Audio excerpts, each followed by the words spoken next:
મહારાજ કેટલામ ભણો છો તમે? ચોથું ધોરણ.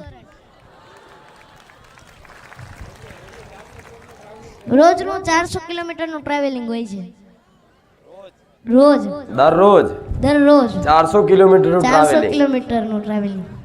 ચોથામ ભણતા જો અને જોડે ભણવાનું ચાલુ છે એવું નહીં, સારી સ્કૂલમાં ભણો છો. Genius international school. એટલે તમારું જોઈએ ને કોઈ ભક્તિ તો કરે પણ જોડે શિક્ષાનો ઉપદેશ આલો.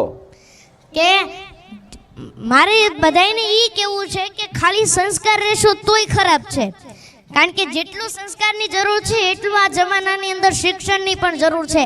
કારણ કે આપણા યુવાનો હવે જાજા પડતા ઇંગ્લિશ, સાયન્સ, આર્ટ્સ, કોમર્સ એમાં જ નકરા વળ્યા છે. એટલે જેટલું આપણે શિક્ષણ દેશું એટલું આપણે જીવનમાં શિક્ષણ અને સંસ્કાર બંનેની જરૂર છે. તો શિક્ષણની અંદર જો આપણે જાશું તો આપણે આપોઆપ આગળ વધીશું.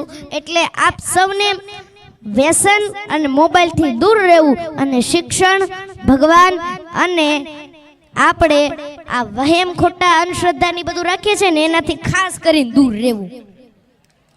કારણ કે અત્યારે લોકો છે ને અંધશ્રદ્ધામાં જ ફસાયેલા છે, અને અંધશ્રદ્ધામાં ફસાઈને એટલે આપણે ફસવી, આપણા ભાઈબંધય ફસે, આપણો પરિવારય ફસે અને આપણું કુટુંબય ફસે.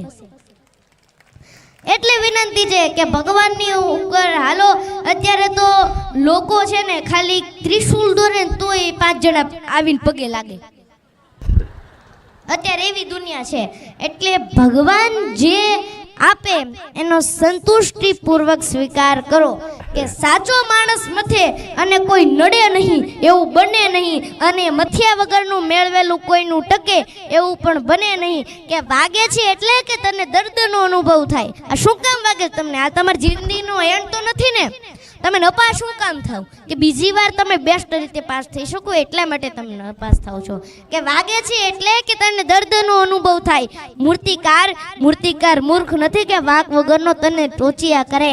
તારા જનૂની રફતારી હવા જ્યારે એને લાગશે, તારા જનૂની રફતારી હવા જ્યારે એને કે એટલે તારા લક્ષ્યને જ્યારે લાગશે ત્યારે અસ્તિત્વ પણ તારા મંજિલની દુઆ માંગશે. માટે તું મત દિલથી જીતી લઈશ. જે મથે છે ને એ જીતે છે. કે મોંઘા ભલે ન હોય તોય રતન ખવાય નહીં, ખાઈ હોવ બાજરો ને ઘઉં. મોટા મિલના માલિક હોય તો તાકા પહેરાય નહીં, પહેરે છે હવાગજ હવ. પ્રભુ તું આપ એટલું લવ, તને કાંઈ ઓછું વધુ નહીં કહું.